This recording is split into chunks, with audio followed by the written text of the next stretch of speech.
Good morning everyone. इसके पहले आप लोग को सुदामा चरित का पहला, दूसरा, तीसरा पद्यांश पढ़ा दिया गया था। तो कृष्ण के द्वारा सुदामा जी की बहुत मदद की गई, उनका सेवा सत्कार किया गया। उन्होंने जो चावल की पोटली लाई थी उसको भी उन्होंने खाया। और जब वो वापस सुदामा जी अपने घर को जाने लगे तो सुदामा जी ये सोचकर श्री कृष्ण के पास आए थे मदद की उम्मीद लिए कि जब मैं जाऊंगा तो कृष्ण मुझे उपहार स्वरूप कुछ देंगे। लेकिन जब वो जाने लगे तो कृष्ण ने उन्हें कुछ नहीं दिया। इसलिए वो अपने आप पर और अपनी पत्नी पर गुस्सा हो रहे थे, थोड़े नाराज हो रहे थे।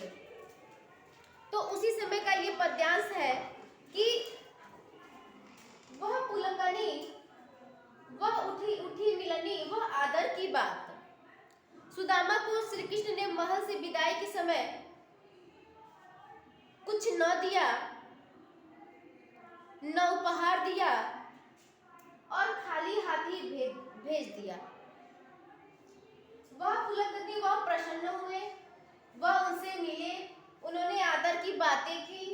वह पटवनी गोपाल की सारी बीती पुरानी बातों को याद किया। कछु न जानी जात, और ये नहीं सोचा कि हमारे और उनके बीच में क्या फासला है, कि मतलब वो मैं अमीर हूं और वो गरीब हैं। तो सुदामा ने अपनी खिन्नता प्रकट करते हुए सोचा कि द्वारका में तो वो हमसे बहुत प्रसन्न हुए, हमसे बहुत अच्छे से मिले, बहुत आदर की बातें की, पर विदाई के समय उन्होंने मुझे कुछ नहीं दिया। वे अपने मन में सोच रहे हैं, घर घर कर ओढ़त फिरे। अब वो कह रहे हैं कि जब मैं घर जा रहा हूं तो उन्होंने मुझे कुछ देता ना कदही के काज, उन्होंने मुझे कुछ भी नहीं दिया, एक तिनका भी नहीं दिया। मैं घर घर हाथ पसारता था और दही मांगता था, या अर्थात चोरी करता फिरता था। कहा भयो जो अब भयो, दूसरों से मांगने वाला मुझे भला वह क्या देगा। आदतें तो कभी नहीं बदलती। अब देखिए, ये दही मांगने की आदत कहाँ से वो कह रहे हैं। जब कृष्ण बचपन में छोटे थे तो वो घर घर दही मांगते थे, दही चुराते थे और मांग मांग के खाते थे। तो यही बातें सुदामा को याद आ रही हैं कि जब मैं उनके घर गया तो वो प्रसन्न हुए, उन्होंने मुझसे मिला, उन्होंने आदर की बातें की, उन्होंने पिछली बातों को याद किया, मेरे और अपने में कोई फासला नहीं किया। जब वो छोटे थे तो घर घर घूमते थे और दही मांग मांग के खाते थे।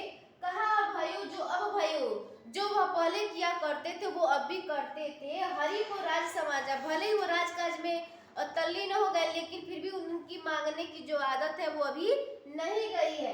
हो आवत नाही हूं तो माही पठियो ठेली। अब वो कह रहे हैं कि मैं तो यहाँ आना नहीं चाह रहा था, पर मेरी पत्नी ने मुझे जबरदस्ती इनके पास भेज दिया। अब ये खिन्नता से सारी बातें कह रहे हैं, ये दुखी होकर कह रहे हैं, नाराज होकर कह रहे हैं कि कैसे मेरी पत्नी ने मुझे भेजा, पर श्री कृष्ण ने जब मेरी विदाई की तो मुझे विदाई में कुछ भी नहीं दिया, मुझे खाली हाथ भेज दिया। वो तो खुद घूम घूम के दही मांग कर खाते थे, अब वो मुझे क्या दे सकते हैं। अब आगे क्या दिया है, अब कहियो समझाए के, अब घर चल के कहूंगा, उसे समझाऊंगा कि बहु धन धरो सकेली, लो इसने बहुत सारा धन दिया है, इसे संभाल कर रखो, कहीं इधर उधर खो न जाए। अब वो व्यंग कस रहे हैं, क्या कस रहे हैं कि मैं घर जाऊंगा तो अपनी पत्नी से कहूंगा कि लो इस धन को रख लो और इसको इतना संभाल के रखना कि यह कहीं इधर उधर न हो जाए। ठीक है, सबको समझ में आया। आगे है आपका, आगे कितना पद्यांश है अब आगे मैं नेक्स्ट वीडियो में पढ़ाऊंगी, ठीक है। आज के लिए केवल इतना ही।